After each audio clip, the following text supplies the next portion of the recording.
2 বছরে নবীজির বয়স, আল্লাহ পাক বলে যে চুপ করে থাকেন। 3 বছর নবীর বয়স, আল্লাহ বলে যে চুপ করে থাকেন। 12 বছর বয়স নবীজির, আল্লাহ পাক বলে চুপ করে থাকেন। 15 বছরে নবী রহমাতুল্লিল আলামিন, আল্লাহ পাক বলে চুপ করে থাকেন। 20 বছরে নবী পৌঁছাই গেলেন, আল্লাহ পাক বলেন চুপ করে থাকেন। 25 বছরে নবী চলে গেলেন, নবী বলে আল্লাহ এবার তো একটু বলি, রব বলে যে না না এখন বলার দরকার নাই, চুপ করে থাকেন, চুপ করে থাকেন। এদিকে দিলা 63, তোর মধ্যে চলে গেল 20, আর আছে মাত্র অল্প। এদিকে চলে গেল 25, আরো আছে অল্প। এবারে নবী রহমাতুল্লিল আলামিনের বয়স মোবারক 30-এর কোটায় পৌঁছাই গেল। নবী বলে আল্লাহ এবার তো একটু শুরু করি, রব বলে যে না না চুপ করে থাকেন, সময় হোক আমি বলবো। নবী রহমাতুল্লিল আলামিন বলে 30টা বছর শেষ হয়ে গেল, আর বাকি আছে তো মাত্র 33 বছর। এই 33 বছরে অল ইন সমস্ত পৃথিবী, সমস্ত বিশ্বকে হাউ ক্যান পসিবল, আমাদের বিবেক সেটাই প্রশ্ন করে। এবার নবীজির বয়স মোবারক 39 বছরে পদার্পণ করলো।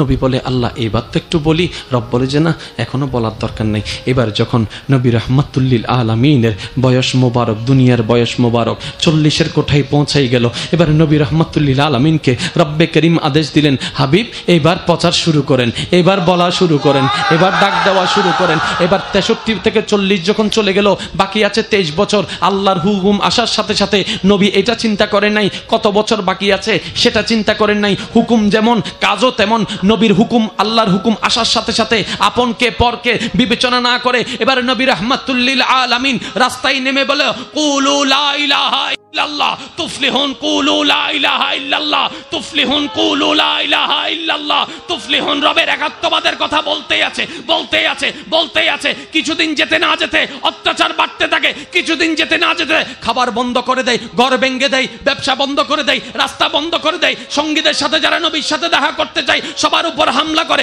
ঘরের উপর হামলা করে, বউয়ের উপর হামলা করে, মায়ের উপর হামলা করে। কাফেররা অত্যাচার বাড়াতে থাকে, নবী প্রচার করতেই আছে। কাফেরদের হামলা বাড়তে থাকে, নবী প্রচার করতেই আছে। কিছুদিন পরে আল্লাহর হুকুম চলে আসলো। এবারে নবী নিজের মাতৃভূমি মক্কা ছেড়ে হিজরতের পথে মদিনার দিকে চলে যাওয়া শুরু করলো, মদিনার দিকে যাওয়া শুরু করলো। মাত্র কয়েকজন সঙ্গী নিয়ে মদিনায় চলে গেল। কিছুদিন পরে বিশ্ববাসীকে অবাক করে মক্কার দিকে যখন নবী আসা শুরু করলো, একজন নয়, দুইজন নয়, 10,000-এর বেশি মুসলমান। 10,000 হতে 63-র অনেক সময়। কিছুদিন যেতে না যেতে অনেক দূরের পথে আফ্রিকাতে শোনা যাচ্ছে হঠাৎ করে লা ইলাহা ইল্লাল্লাহ, লা ইলাহা ইল্লাল্লাহ, লা ইলাহা ইল্লাল্লাহ।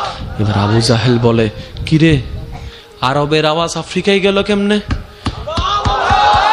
ফেসবুক নাই, ইউটিউব নাই, নিউজ পেপার নাই, বার্তা নাই, এই নাই সেই নাই।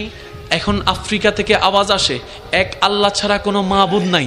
মিশর থেকে আওয়াজ আসে এক আল্লাহ ছাড়া কোনো মাবুদ নাই। নাজ্জাশী থেকে আওয়াজ আসে এক আল্লাহ ছাড়া কোনো মাবুদ নাই।